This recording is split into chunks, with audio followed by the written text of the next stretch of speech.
Good morning, everyone. On behalf of the Real Estate Board of Greater Vancouver, I'd like to thank you for joining us today.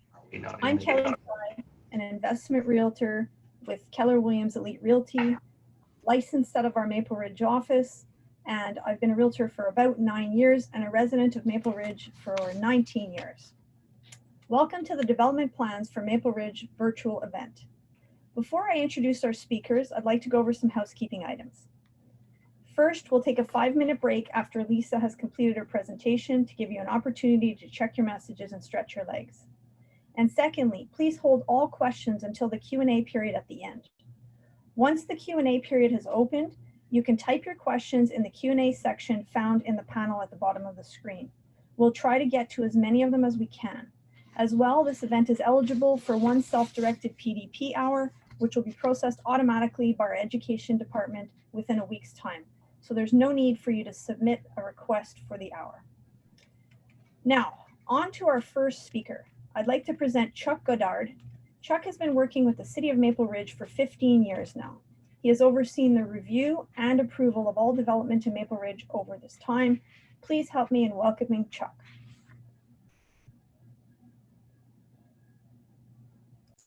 Good morning, everyone. It's a pleasure to be here and to provide you with some additional information about our community. Many of you probably have a good sense of where Maple Ridge is and what we do, but I'm going to fill in some of those blanks for those of you who may not. Just wanted to say with this COVID event that we're all trying to work through, the city has been heavily engaged in continuing to do our normal work. It's a bit different. The hall has been closed for some time, but we're opening soon to some limited degree. I encourage you, if you have questions and that, to contact my staff in the planning department. If you go to the electronic services available on the website, you can get a complete list of all the staff members and their responsibility, their contact names and numbers. And that's the best way to get a hold of us at the moment. But as of October 5th, next week, we're going to be opening up limited service to the public. And ideally, though, in our development area, you should be contacting us first, and we can arrange Zoom meetings for the time being. And so I'll leave it at that. Also, our website is www.mapleridge.ca. And when you go to that section, look in the electronic services area. There's a lot of information there that you might find very helpful from a realtor's point of view. Also, we have what's called the Land Development Application Viewer, which is available.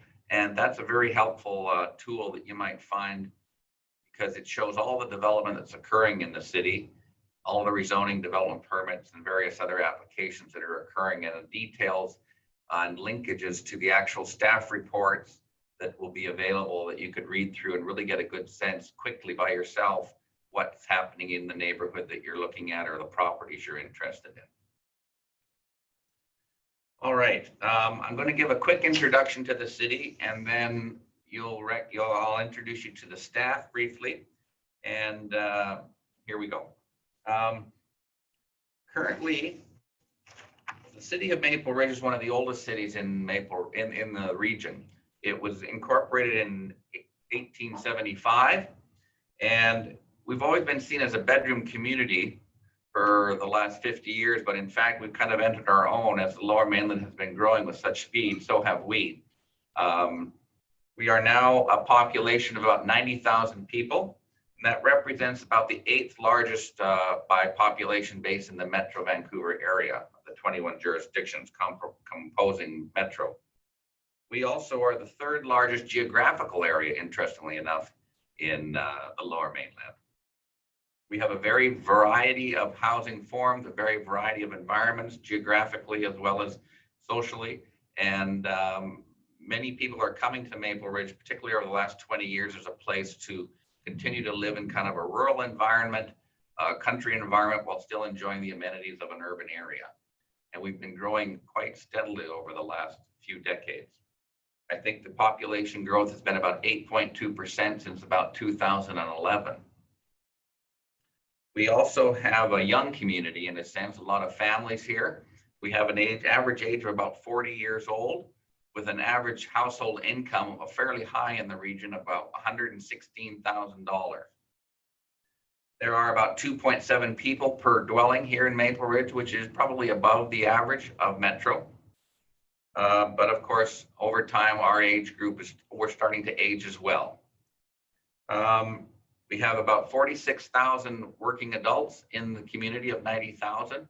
And a lot of those people are coming and going from the community each day, commuting to other parts of the Lower Mainland as well.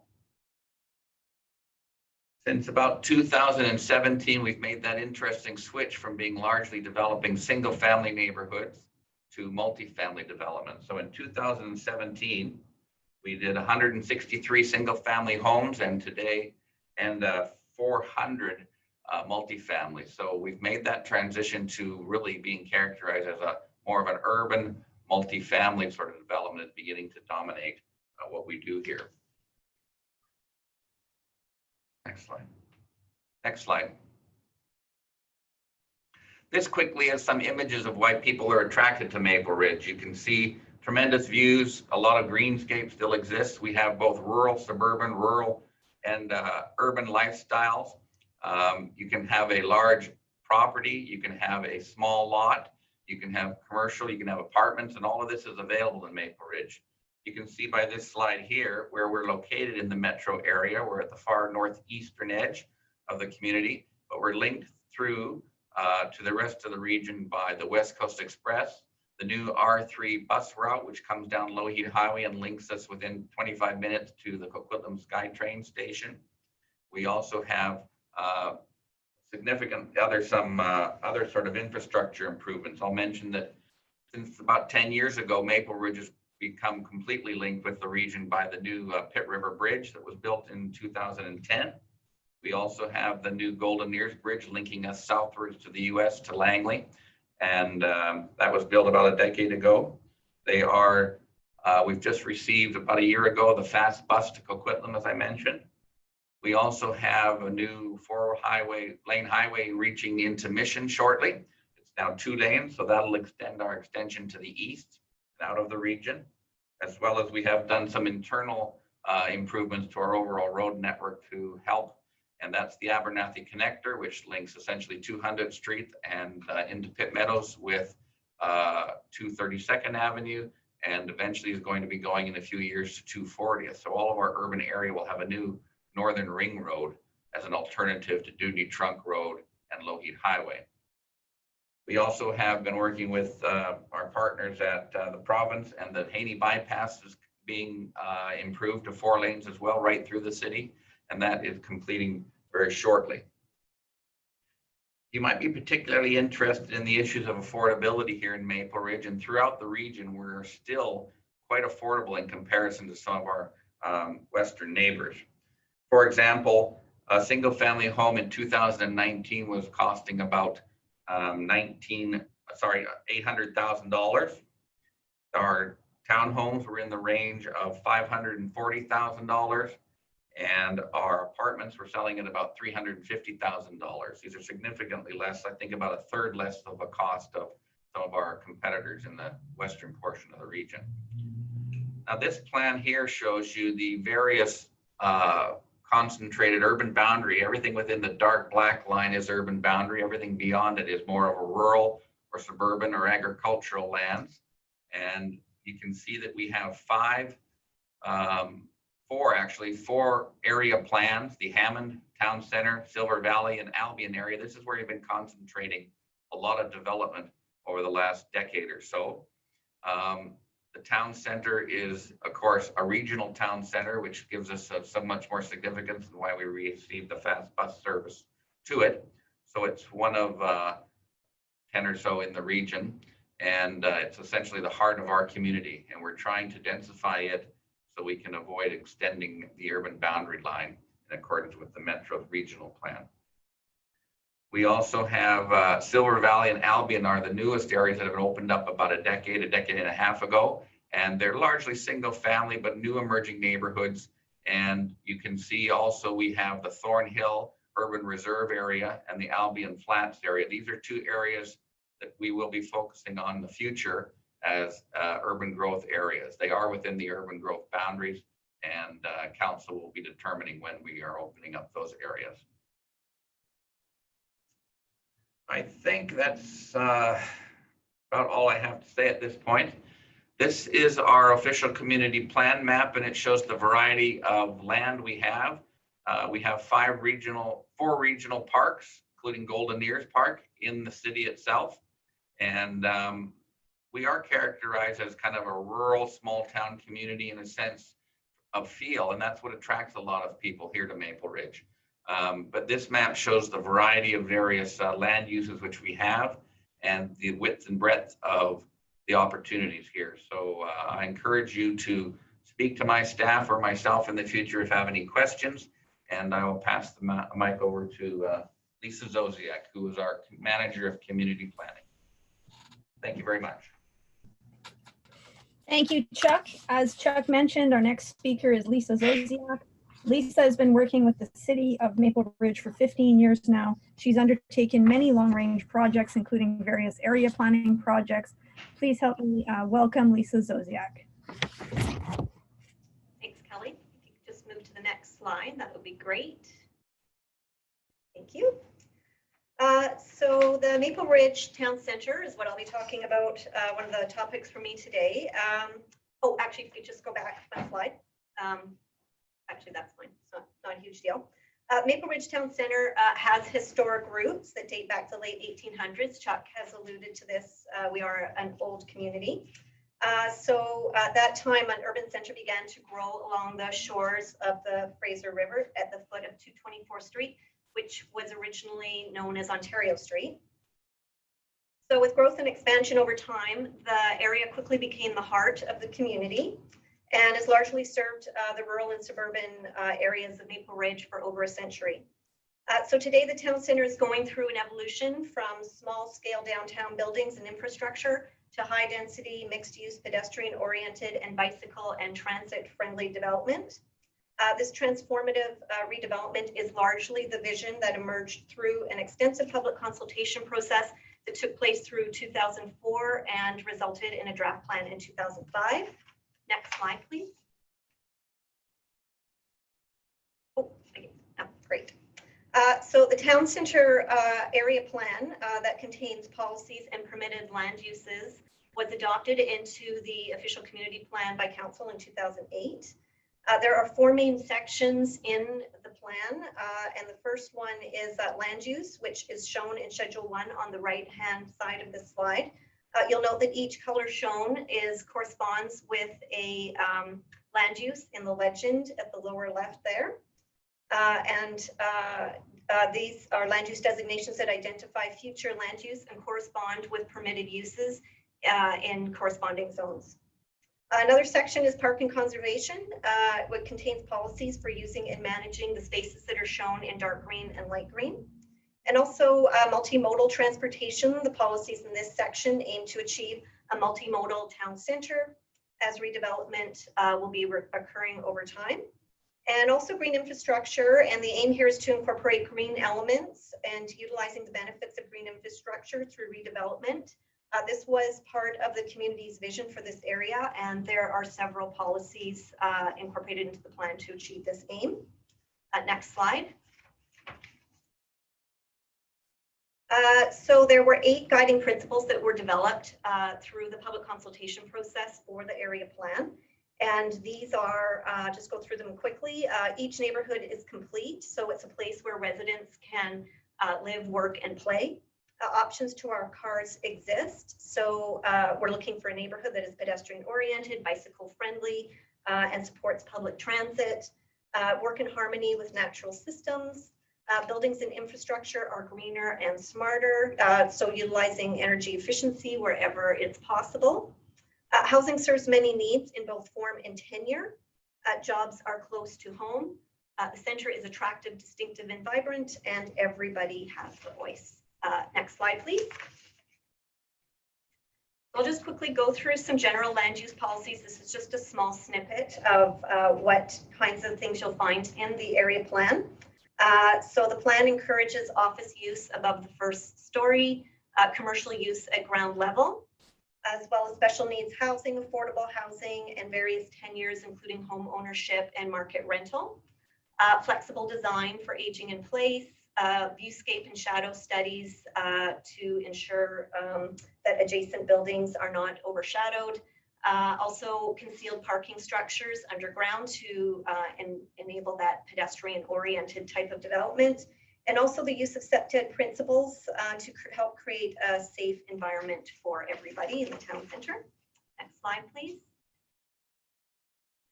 So the area plan is supported by development permit guidelines that were also adopted into the OCP, and they provide guidance for form and character of development and encourage the design of green features, such as this kind of things you see over here in the diagram on the right. There's a rain garden and there's a green roof.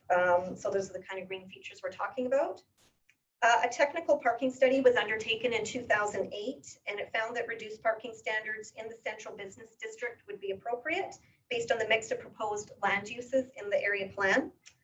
So this change has been reflected in the parking bylaw, and also zoning bylaw amendments were implemented upon adoption of the area plan that support the specific policies of the town center, such as a 3-story minimum building height for multifamily and commercial use, and a maximum 4-story building height for multifamily and commercial buildings in Port Haney. And the town center area plan continues to be updated as planning approaches evolve. One recent example is the incorporation of a new triplex, 4-plex courtyard regulation into the area plan. And we also created a new zone to support these forms of housing. Next slide, please. So since the area plan was adopted, several implementation initiatives have been undertaken as we continue to work on growing this area. So these projects include the Town Center Investment Incentives Program. It ran from 2011 to 2016. And this program essentially kick-started multifamily and mixed-use development within the town center. Capital investment has also been undertaken a few times in engineering and street improvements along 224th and Lougheed Highway. The initial project included an upgrade to the Memorial Park that's along 224th Street. You can see it in the photo on the right here. And also a review of the town center commercial areas through the commercial and industrial strategy, which confirmed essentially that we're on the right track with the policies and land uses that we have in the town center. Also, a new park development, acquisition of parklands has occurred since 2008.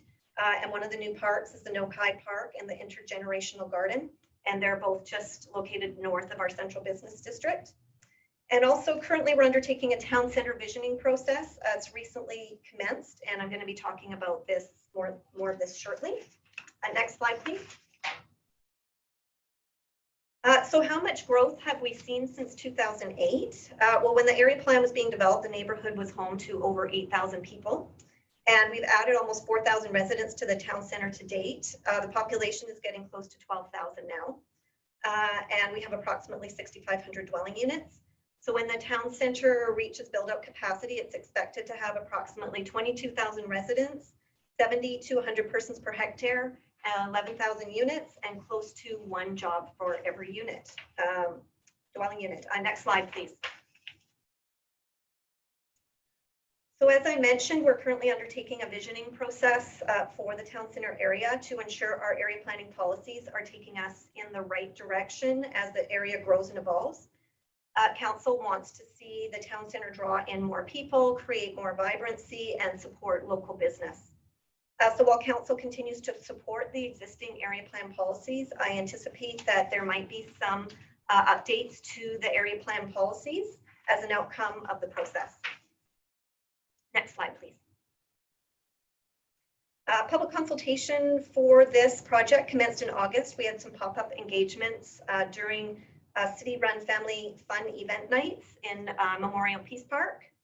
And then on September 14th, we held an outdoor open house during the Saturday Farmers Market, as well as a walk shop event where participants followed a specific route through the town center, took photos and shared their thoughts on what they liked and what they didn't like and would want to see in the future. And we chose to host the open house outdoors, which we don't normally do. And pairing it with the farmers market, it enabled us to more easily follow the city safety plan with COVID-19 restrictions.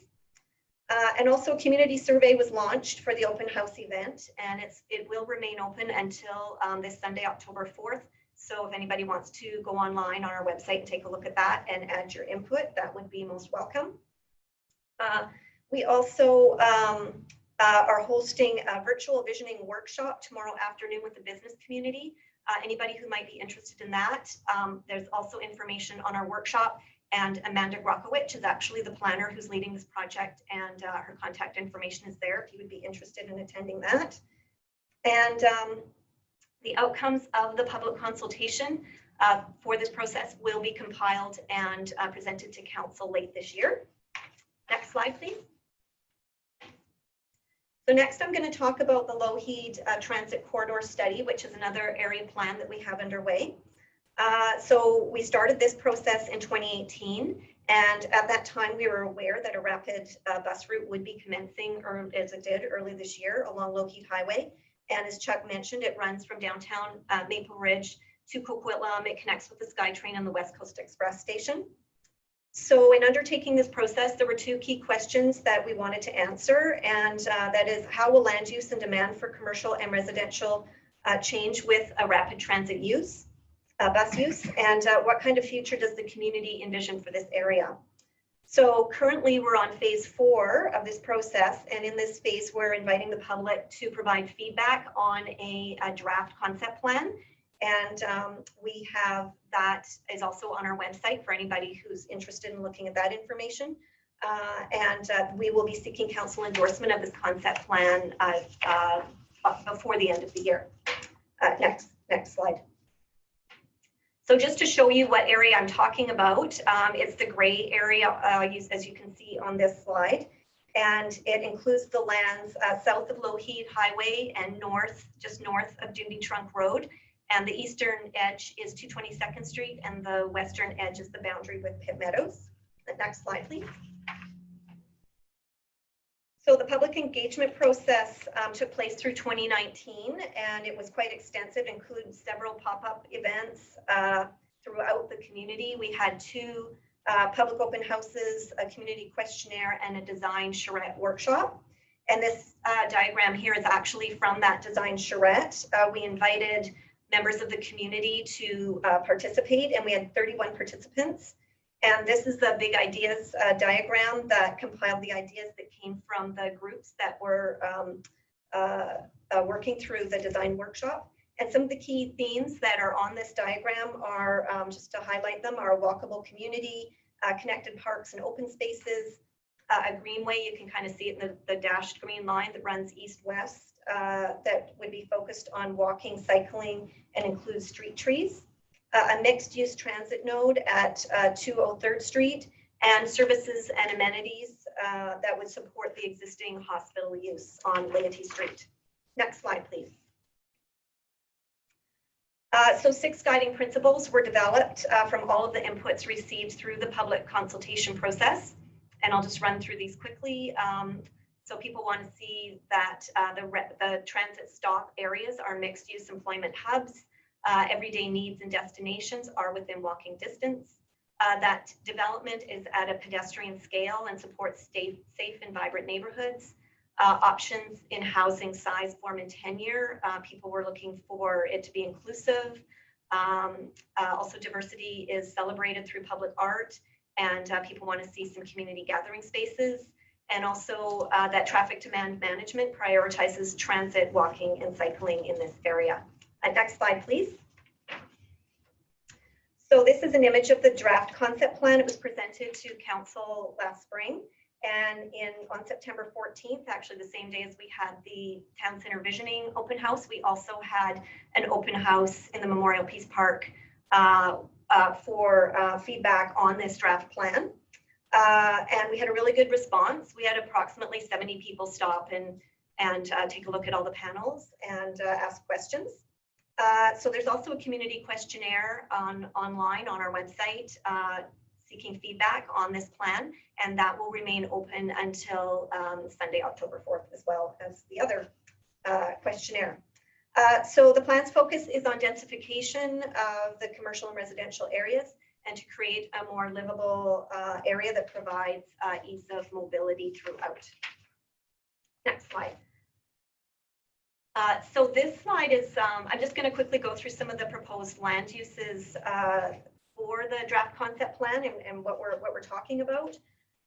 So there's a commercial mixed use area. Those are the largely red areas, ground floor commercial with apartments above, transit nodes along high streets with a minimum of 4 stories and no height maximum.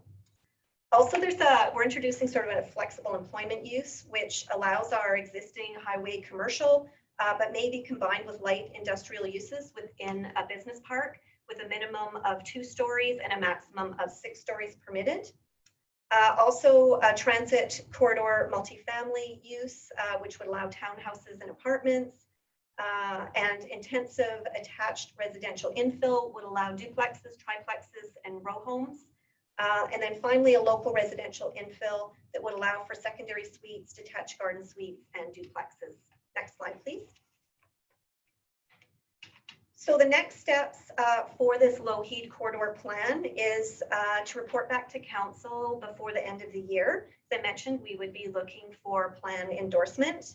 And then once we get plan endorsement on the concept plan from council, we'll be focusing on developing policies for an area plan through 2021. And then we will likely be bringing an area plan bylaw for approval, council approval and adoption towards the end of 2021. And that's the portion of my presentation. So the next slides, or the next section will be undertaken by Mark, and he's going to be focusing on development. So thank you. Thank you very much, Lisa. Well, we're going to take a 5-minute break now.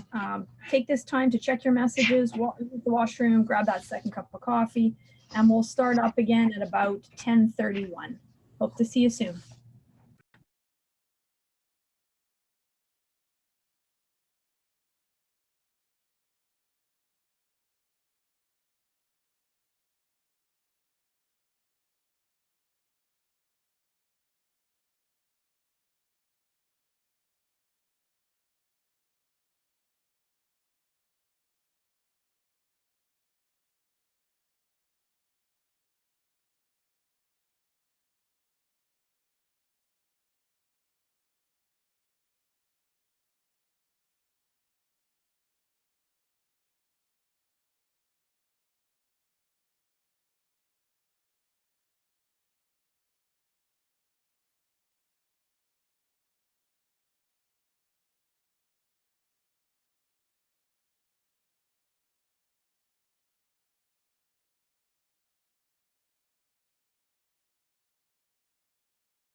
Welcome back, everyone. Hopefully everyone had enough time to check their messages and take a quick break. Now on to our final speaker of the day, Mark McMullen. Mark joined the City of Maple Ridge in 2020 and has worked in development and policy planning in several municipalities, including Richmond and Port Moody since the year 2000. Welcome, Mark. We look forward to hearing from you. Thank you. I'm just going to give a bit of a summary of the current development application situation in Maple Ridge right now. Just in the first quarter of 2020, we had 57 applications come forward to our committee of the whole, which is like our planning committee here at the city.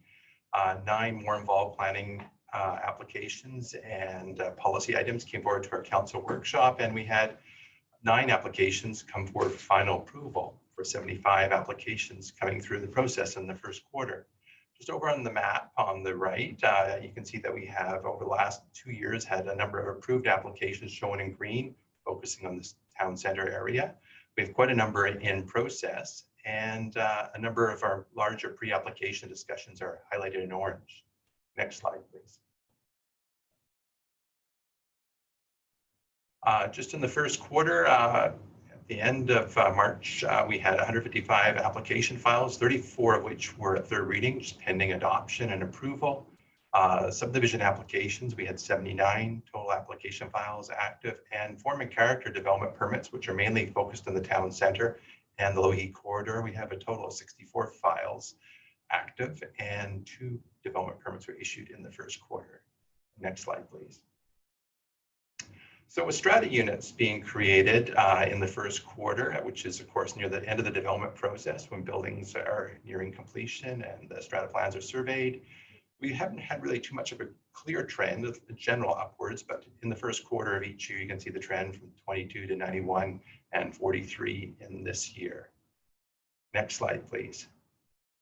Construction values, though, have continued to mount up. They're, of course, at the tallied at the end of the planning process when building permits are issued, just before construction starts. And so in the first quarter of 2018, we had quite a few, about 30 million in starts in Q1 in 2019 and about 22 million in 2020. Q2, of course, after the pandemic had started, we still see a lot of building permits being issued, April to June, going up to 60 million this year. So people are continuing forward with their plans and getting the building permits issued, which is encouraging to see. Next slide, please.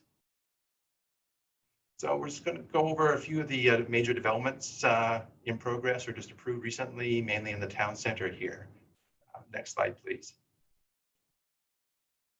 Example of one of our common types of developments that we're looking forward to in the town center with medium to high-rise buildings is a project approved on 228th Street on the eastern side of the town center with 92 units. The OCP designation is medium and high-rise apartment. Next slide, please.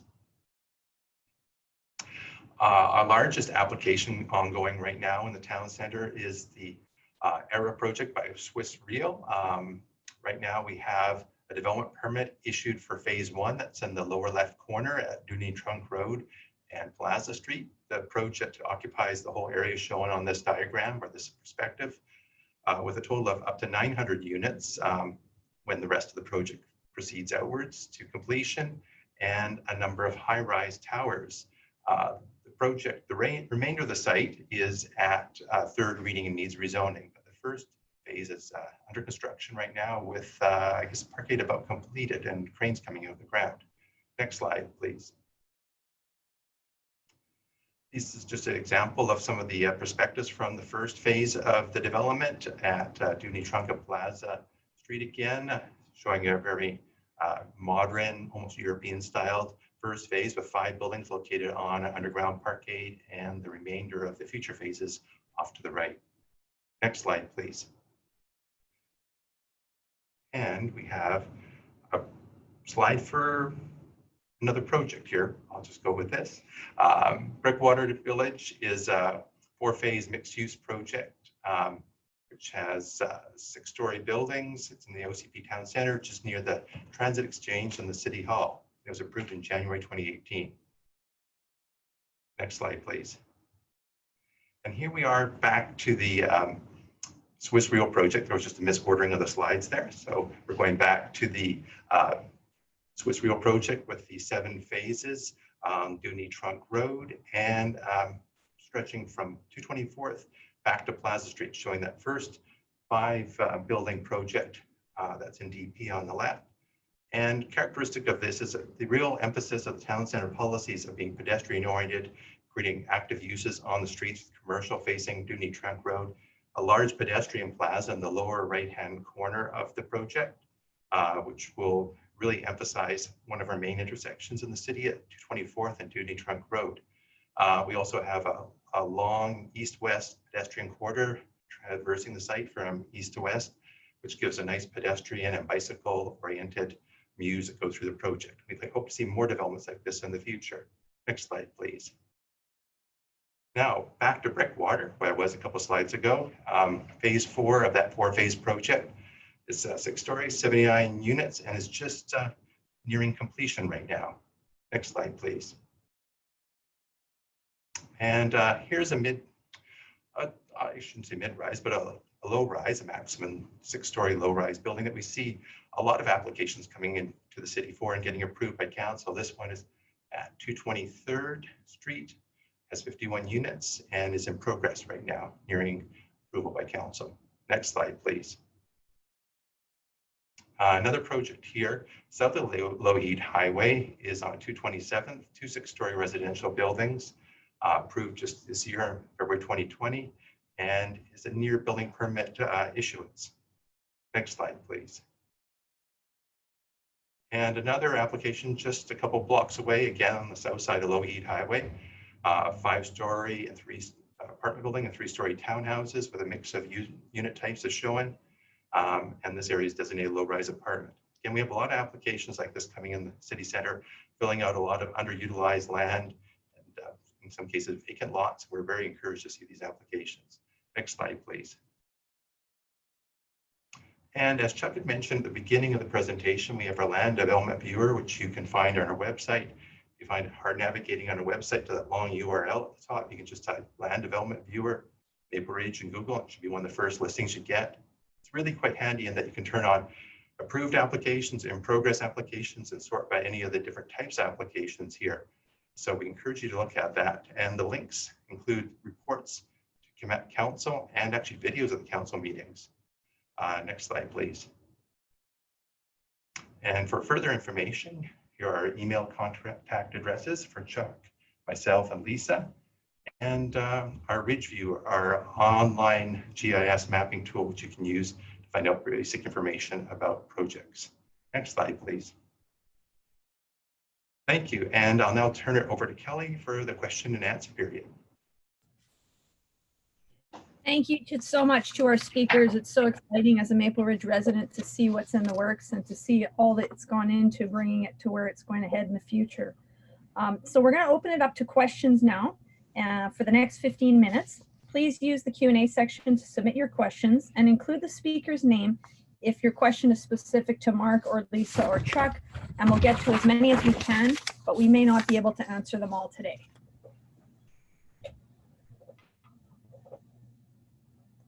So I'll wait till we see some of those questions come up. In the meantime, I have a question while we're waiting. What is going to happen in terms of shopping for the city of Maple Ridge?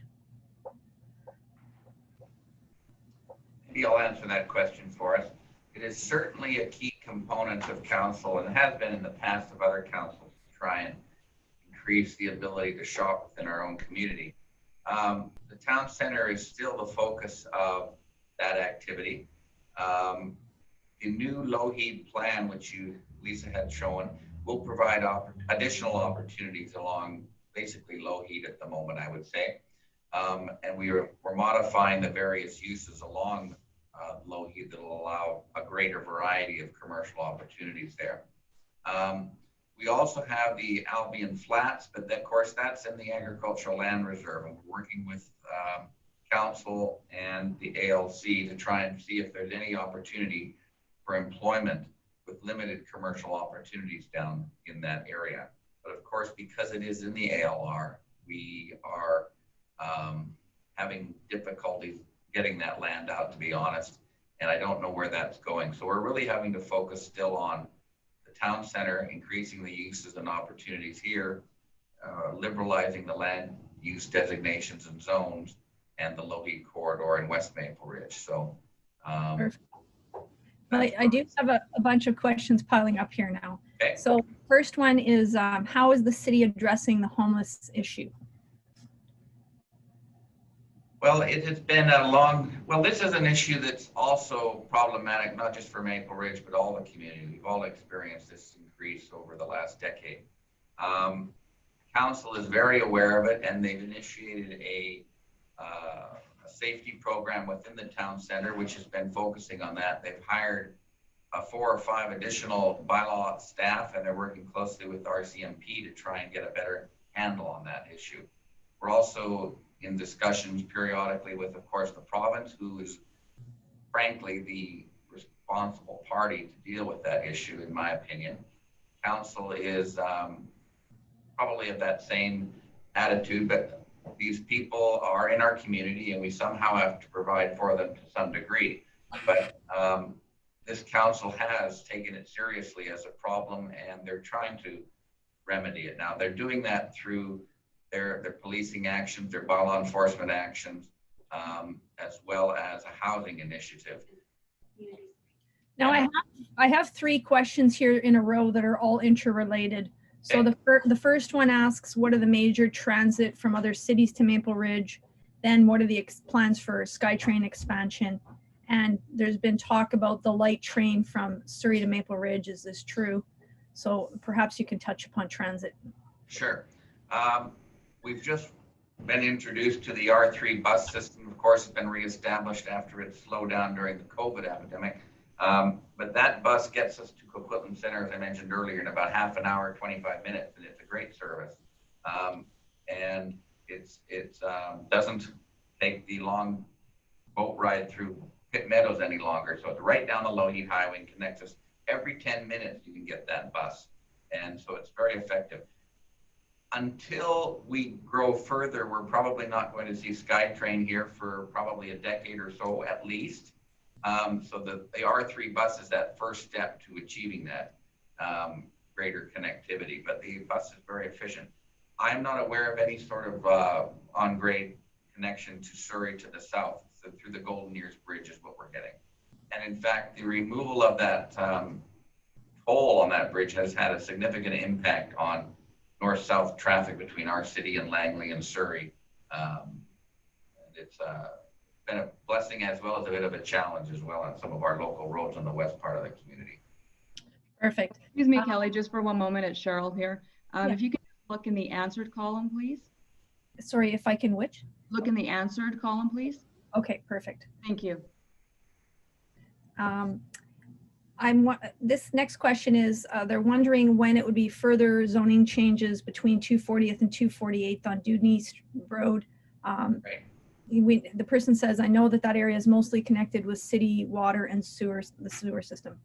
That is correct. Those are connected, and that typically leads to a spurt in development. But remember, it's outside the urban growth boundary of the city and the region. So until that boundary is changed, we wouldn't be encouraging additional expansion. That area is what it is now through historical development. There's a lot of 1 acre lots and larger lots out in that area and beyond that will continue to develop in those sorts of limited servicing windows.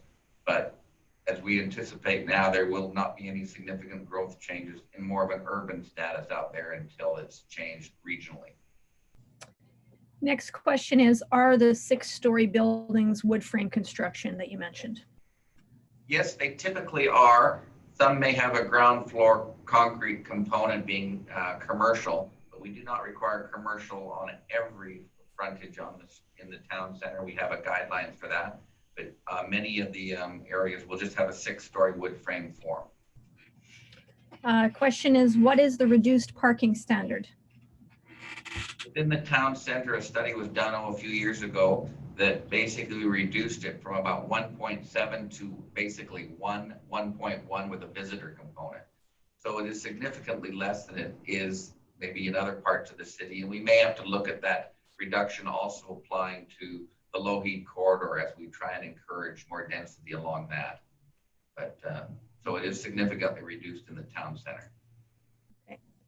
Next question, are there CAC exemptions and fee exemptions for affordable housing? Yes, there are.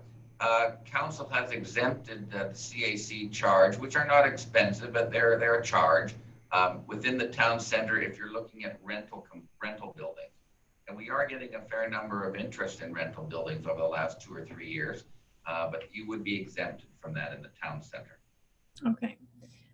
This person's asking how many hospitals are in Maple Ridge right now, and will Maple Ridge see an airport in the future? We currently have the one hospital. There was a big, large addition to it done, about 10 years ago. But at the moment, there's only one, but it's a fairly large hospital and certainly serves our community in Pitt Meadows well. As far as I understand, there wouldn't be an airport here. We would probably look to Pitt Meadows Airport, and it has some expansion plans in that. This particular question is, the town center will it be competing with other areas such as Albion Flats, which was proposed for Walmart, or for commercial uses? Right. The town center has always been the focus of council and our planning efforts to try and densify it, and because we have a town center. Unlike many other communities, they don't really have a town center that we can do that. They're creating them. We've always historically had a town center here, and we're focusing on it to be really the heart of the community. The uses that may, if and when we ever see the Albion Flats develop, there'll probably be different types of uses. We all know that the market's changing so much for commercial right now. The big box isn't becoming quite as exciting as it was before. We've had Walmart take over the Target location here on 224th a few years ago. So it seems that we're trying to densify our town center, keep the commercial activities, and maybe we might look on the western part of town with the new low heat plant at some other opportunities, but we're still trying to focus on a pedestrian-oriented, densified commercial center here in the historic center of Maple Ridge. This next realtor says, thank you for your informative presentation. Will you get new building permit staff to fasten the slow process at the moment? Right. Council is aware of the challenges we're having. In fact, we have a fairly robust planning staff, which kind of sends the materials to other departments who are struggling on getting new employees. It's a bit of a challenge in Maple Ridge. I've found over my career here is that people come, but they often have to commute a fair distance, so they don't always stay for very long. Council is aware of that. We're introducing changes. We're trying to improve times, and I think from a regional point of view, our times aren't that bad, but of course they're never good enough.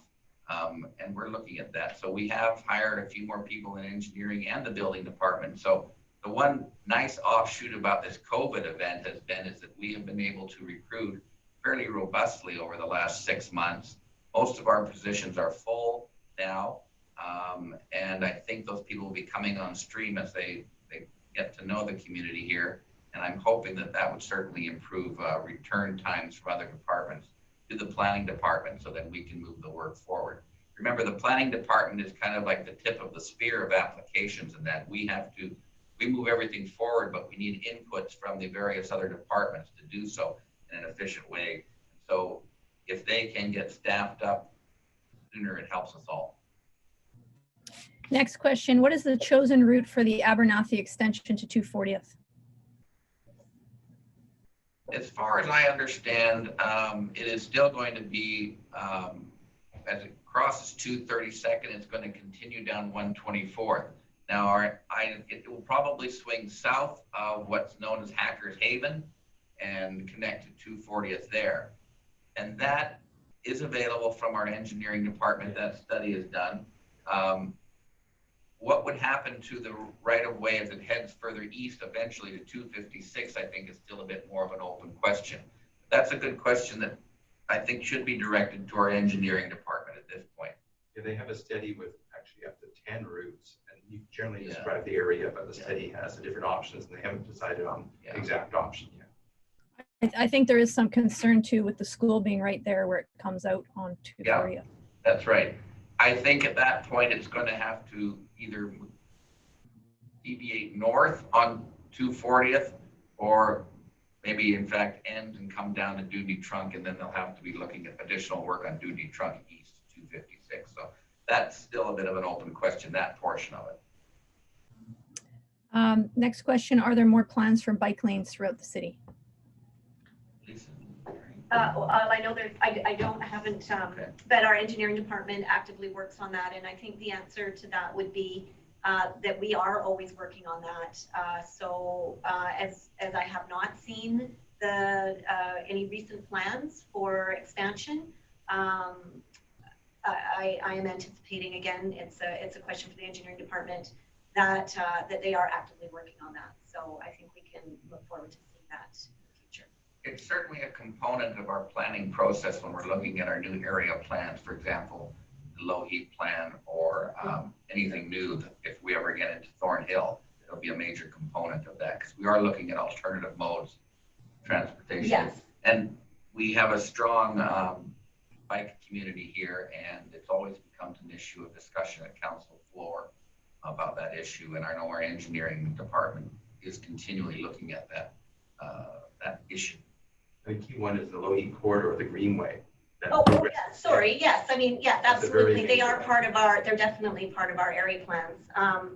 As I had mentioned, the focus of our low heat corridor area plan is that it will be very bike friendly. So yes, bike routes will definitely be planned through there. Our town center area plan also has a number of bike routes that are identified in it. And as redevelopment occurs, that is how these bike routes come to be constructed. The next question is, would there be another major road connected to Webster? Webster's Corner, in other words. In the foreseeable future, under the current transportation plan, I would say no, but eventually the Abernathy connector in some form would hit 256. And that will probably be decades away, however. The next major move is going to be from 232nd to 240th. And even that's probably 5 or 10 years away. But there is connections that may occur if Thornhill redevelops to the south from Dewdney Trunk south. But that is probably as well a decade or so away. This question is actually really current for us realtors. Are all new developments going to demand electric car charging in each stall? We keep getting this request from renters as well as purchasers. Right. It was about a year ago that we brought this issue to council, and council debated the issue, and they kind of landed on baby steps at this point. They basically said that they're going to be requiring new development departments and townhomes to install conduit that would allow the future installation of wiring for such purposes.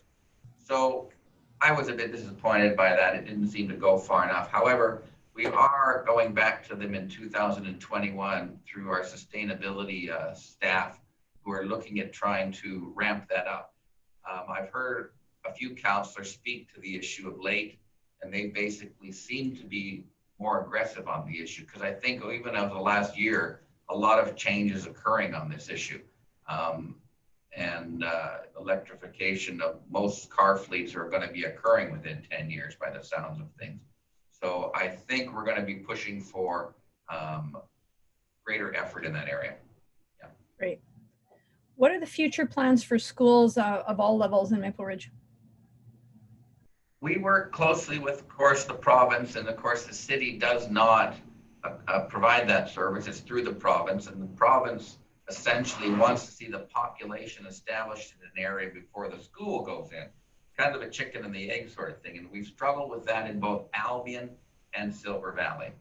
The most recent purchase has occurred on 248 in the Northeast Albion area for a new elementary school and a park site.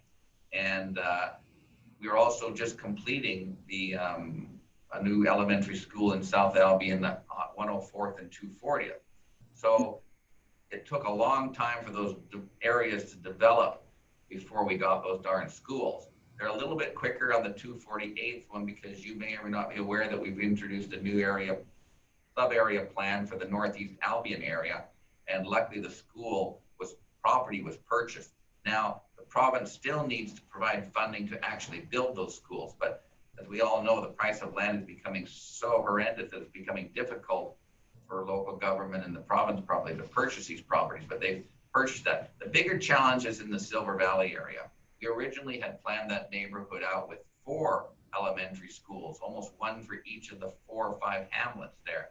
Of course, the province said, no, they're not going to give us that many. They may provide 1 school for the entire area. And that would be at the corner of Fern and 232nd. We have the land largely, which is great, but there has been no commitment yet by the province to the school board to fund the creation of that school. We would hope it would occur within the next decade. Yenadon is a long ways away for many people in Silver Valley to bring their children to, but we've certainly built out a lot of development in Silver Valley, and we need a school. And so we've brought pressure on to both of our partners to try and do that, but it's really a decision the province needs to make in cooperation with the school board and their facilities plans. Thank you. The next question is, what is the projected growth rate or job growth and population growth of Maple Ridge for the next 5 and 10 years? And are there plans to bring more office space to the town center?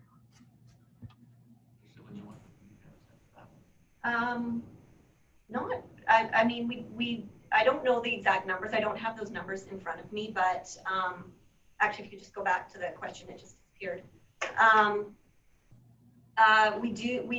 We are definitely anticipating a steady growth over the next several years. We are certainly encouraging office use and looking to expand in that area. We have policies in our town center area plan that encourage office use. A lot of the mixed use types of forms there's certain areas where we would, a central business district, for example, where we would really encourage those forms. As well, the Lougheed transit corridor, we're also strongly encouraging office use in that plan, in that concept plan, and that's where council is definitely interested in seeing those uses throughout the town center and the Lougheed corridor. So as much as we can encourage those uses, and we're allowing for those uses, I anticipate that we will be able to see that over time. Within the regional plan, our target population for I think 2031 is about 130,000 people. And much of that growth we would still like to concentrate within the urban boundary, the town center, and the existing neighborhood plans that we have.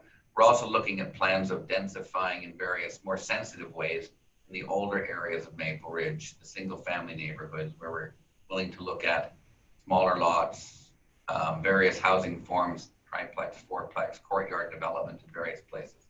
Of course, it's a very sensitive issue for established neighborhoods, but we're seeing Vancouver have those debates right now on converting large swaths of single family areas into 4 and 6 unit dwellings as an outright use.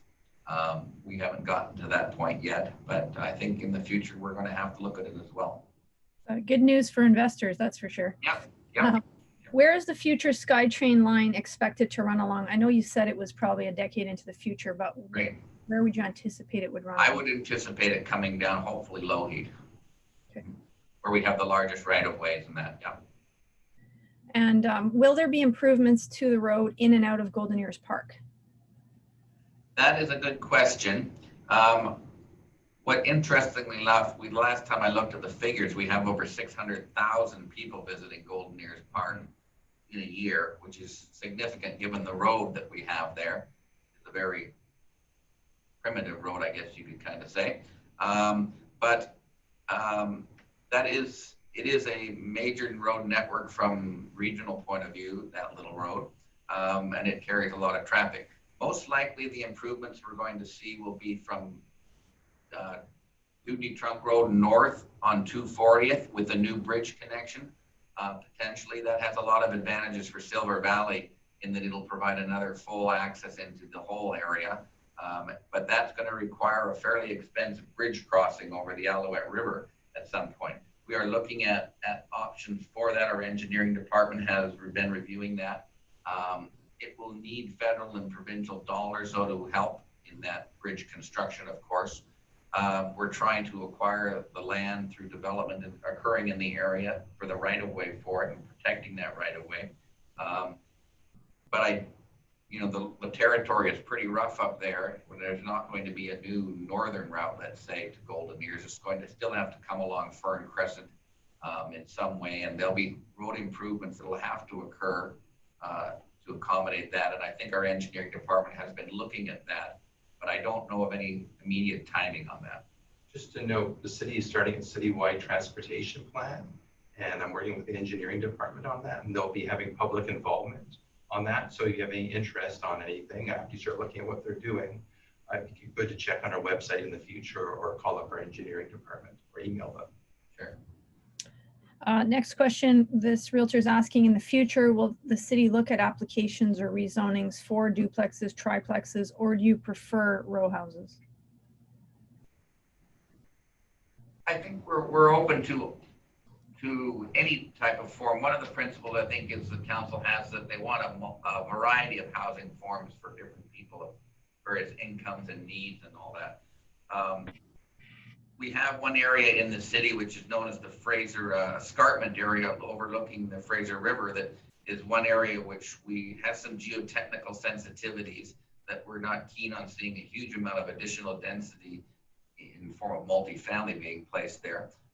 But we're pretty much open to various forms of housing. But when you remember, once you get into the established neighborhoods, you do have some additional political sensitivities there. And I'm a firm believer in good design can overcome some of that. And change is coming. Houses are getting bigger, lots are getting smaller, like everywhere in the region. And we have a fairly large number of housing stock that, in my opinion, is getting long in the tooth, 50, 60 years old in the western part of town, central Maple Ridge, that does need to change with time. And I think that's where we should be looking at more densification. And, but again, that's a planner's view. It doesn't always work out that way on the planning or council floor when it comes to applications. But there are many options that we have now that we didn't have 5 years ago. I have one more question. It looks like on Dewdney Trunk between 207A and 216, will that be a multifamily zoning like low rise or townhome? That would be on that area that's plan. The Lougheed it's plan, the Lougheed right? corridor plan. So that area, I don't have the map in front of me. It's most likely. Oh, here we go. It is. On the south side, we would be looking for more of a mixed use type of form. Sorry, and was that, 207A. Sorry, we would be looking, more like the sort of a commercial type of form. We would probably consider some of that light industrial. That would be that flexible employment use area. But on the north side, we would be looking more for more of an apartment type of use.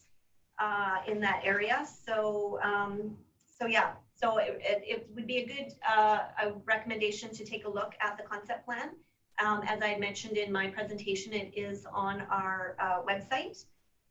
There should be actually a link to it on our front homepage, and take a look at that, and you can actually see what those land use designations are proposed to be, and what those uses, what that would allow. And as I had mentioned, there is a feedback questionnaire that is open until Sunday, October 4th. So if you wanted to provide some comments, feel free. Perfect.